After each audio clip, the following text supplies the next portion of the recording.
ladies and gentlemen, what's up, bitches and hoes, niggas and sluts? That's how we like it. It's your boy, OmnISexual in the house. Got my nigga, my white nigga, omnipotent up in the house. Unblocked nose, no shirts. Just went to the bathroom, feeling good, feeling fresh. What's good, bro? Hey man, looks like we're going to be taking a look at one of your games for the day. Yeah, as everybody knows, season two just Three, opened itself up. Got season gold three. placement. Season three, sorry, yeah, because I'm pretty shit. So I got gold placement. What placement did you get? I got gold again. Yeah, have you won any games on the ladder thus far? No, I've played two, Ah, so I, fantastic. I've played yeah, three and lost two. 1-1. This was my first one of the. We started quite late. We've been playing other games, we've been playing other yeah, games.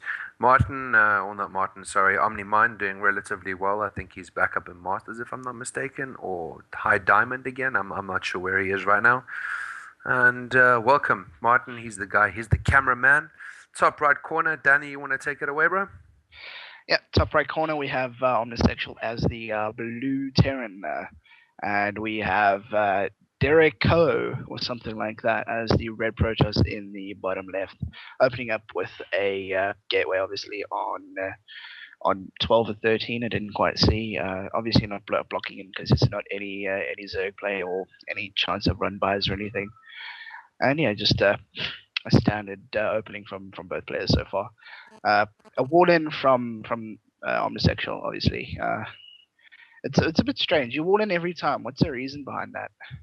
You know, I find that I suppose I don't know, man. It's just something that Omni Mind taught me, I guess, and it just sort of stuck with me. He told me not to do it anymore, but it's just a bad habit, man. I think like people have become so diverse in their playing tactics now. When you're playing a Terran, you never know whether to expect Hellions, so you want to stop the Hellions from getting into your mineral line because then he's gone ahead and he's maybe researched Blue Flame, so he's wasted a huge economy on getting those Blue Flame Hellions, and you totally deny him at your first, and it costs nothing to wall in. It's something free that Protoss and Terran can do. And with Zerg, obviously, I'm walling in for the Zerg. And then for Protoss, I'm walling in case he proxies relatively close to my base. So it just gives me more time to deal with the reinforcements that he's going to be pumping through. I can sort of repair and attack. You know what I mean? Yeah, and you're going for a double gas Yeah, at double 3 minutes. gas. Yeah, that's just my normal strat now. I just double gas when I panic. So panic equals panic equals double gas on 17 supply. Okay, well, fair enough. It looks like the process opening with a forge after gateway is a bit of a strange build. Maybe it was planning on a bit of cannon shenanigans in your base, but you did pretty well in keeping that probe well scouted. And because of the wall, and he couldn't get out and wall off the bottom of your ramp and cannon you in. So I think the wall in actually helped you out a bit. Yeah, Yeah, and then obviously good. Yeah, the latest Sabicore probably going to go for warp gates as soon as possible. There it goes down. Only scanning out a warp gate or gateway right now. So I mean, yeah, it's interesting so far. He's saving up quite a bit of money, obviously planning on going for the 4 gate build. Well, it seems that way at least. Wasting a bit of money on that forge, trying to do a bit of cannoning, but failing a bit, I think. they're also failing there with the Zealot. And my SEV, being the boss that it is, manages to get himself out of there. You know what I'm saying? That's my SEV. My SEVs are riding dirty. You can see the tech lab and obviously the reactor going down on the double racks, which is sort of a build that I was taught recently. So just trying to work on this build over here. The reason I think I went for so much gas so early was because I wanted to go straight in. I didn't want to have to wait for the stim, the concussive shell, and the combat shield straight up. And I didn't want to have to wait on the production of Rauders, but then I failed because I went over gas and under mins, so I couldn't produce Rauders anyway. So, bit of a double-edged sword there, but what can you do, You win some, you lose some. Yeah, just have to work on that. Yeah, and you're gonna be able to get any number of your upgrades and a fast expand going down as well. This map's quite friendly for fast expanding for Protoss and Terran because they could wall off that front ramp really easily and hold off any early pressure usually. A double bunker going down at the front, obviously expecting 4 gates, and a scan going down, checking out the 4 gate. I think how many gateways do you see there? You see all 4. Okay. Yeah, see all four in production, yeah. Yeah, and Warpgate just finishing. So he's got Sentry, Stalker, and Zealot at his ramp, and all 4 Warpgates finishing up. Now, interestingly enough, he does have that probe out there at the Zelnaga. But there's no pylon, forward pylon just yet. We're gonna have to wait and see if he decides to push out at this point.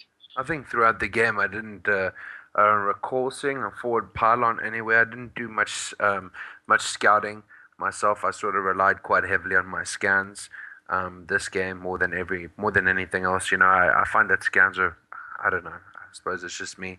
I just prefer to use scans. And there's a big debate of, oh, scans cost more, scans cost less, or no, scan this, scan that. It's all just bullshit. If I want to use a scan, I'm gonna fucking use a scan. If not, I'll just send an SCV. But yeah, that's what's up. Yeah, and I mean, the mules they do help every now and then, but scans in the early game are probably, I don't know. It's a balance that you're gonna have to find. Obviously, a mule will give you that economical advantage, allowing you to get out those more units. But knowing what you're fighting would help you get out the right units to fight exactly. Exactly. You see, like, I mean, Point you blank. can tell over here that once I knew that he was going for it, I left those idle SCVs right at my ramp. I know I'm losing huge income by not having them, but it saves me having to drag them when my bunkers are about to blow up from the 4 gate push. You know what I'm saying? Because it's a bit hard for Terran to defend, especially in lower leagues. I mean, my micro and my macro isn't as good as people in Masters and Diamond and whatnot. So I rely heavily on my structures. So I leave those 3 SCVs there just to repair those bunkers if we do get pushed. So that was sort of my mentality behind that. All right, and it looks like you decided completely against any 4 gate pressure. Just deciding not to go and attack and expanding. Uh, Interesting. Probably just a defensive 4 gate. It's fair enough. I mean, today on the ladder you get cheesed so often that you might feel more comfortable just going with a defensive 4 gate as a Protoss. Yeah, yeah. I mean, I agree. Defensive 4 gate, it works out pretty well. He's got a large army out right now. I couldn't push that with the army that I have. So what we're both doing right now, I think we've come to realize that we're just going to sit back and we're going to work on getting our armies up and see how we can expand. Robotics Bay is out, the robotics facility, sorry. And yeah, he's got +1 ups on his weapons. And at this stage, I don't think I have anything. I don't even fucking have an engineering bay, never mind anything else. Yeah, and a bunch more racks going down. I think you're what? It's 5 racks right now. Yeah, I go Still the going yeah. down. And lifting off 1 factory to go and scout. You didn't decide to go any mech. No, no mech for this game. I just decided after some consultation with Mind that we're just going to use the factory to scout even if we lost it. You'll see that later on, like a fucking idiot. I have to rebuild it so I can get the armory out to get the +2/+2. But that's all right. It was a sacrifice that I had to do because I was running a bit low on my economy, so I wanted to up my economy. No, I didn't. My economy was pretty high. I'm not sure why I did that. I had a really high economy. My economy peaks at over 1,000 at some points. Actually, most points it peaks over 1,000. Yeah, you need to stop building out of these mini barracks that you just built. There we go. All the barracks now flooded with units, and back down to 100 minerals. Why did you get a tech lab on the starport? Were you planning on Raven? I was gonna go for the Raven. I was gonna wait for the Raven, and then later on in the game, when I eventually see that this fucking idiot went for DTS, I built another starport with another tech lab because I thought that was a reactor. Well, I But mean, what you was can see good now was the Twilight console and the Dark Shrine going on, so it was pretty good game sense.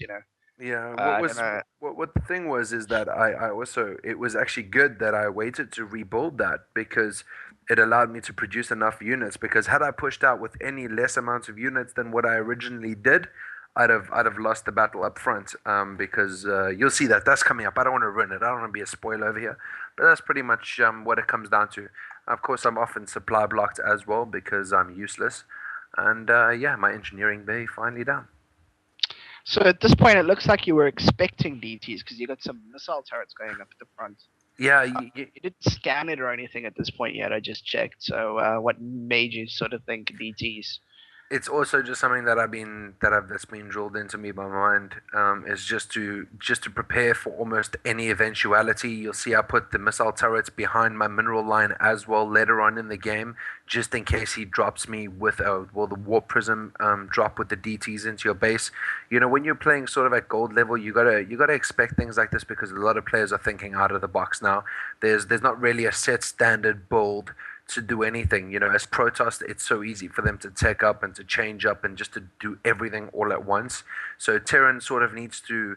We need to sort of adapt ourselves into being able to cope with whatever they throw at us. Like you'll never get a Protoss changing his build to match a Terran. You always get a Terran changing his build to match a Protoss. Yeah, Protoss's builds are pretty strong. I mean, the gateway units are pretty solid against most builds. Yeah, Yeah, definitely. Yeah. and switching up, yeah, you're gonna have to switch up quite often. You see double upgrades going down now for you, factory behind the middle line. And yeah, you just need to spread out. I think you see there's a whole queue of marauders there. I think you could probably spread those out a bit more so you can get maximum production out of your facilities. Medevacs on the way now.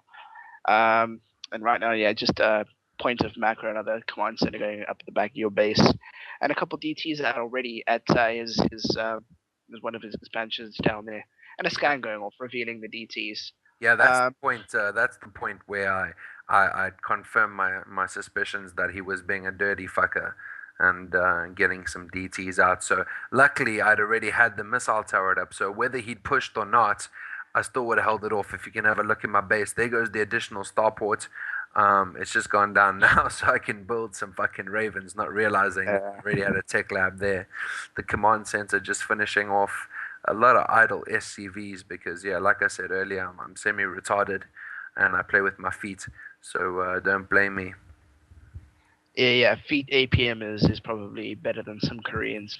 Hand APM sometimes. Well, I don't think my APM is too bad, 68 average. I don't think that's much of a bad APM. I think I lack at some points. I'm Yeah. unmotivated to spam APM throughout an entire game.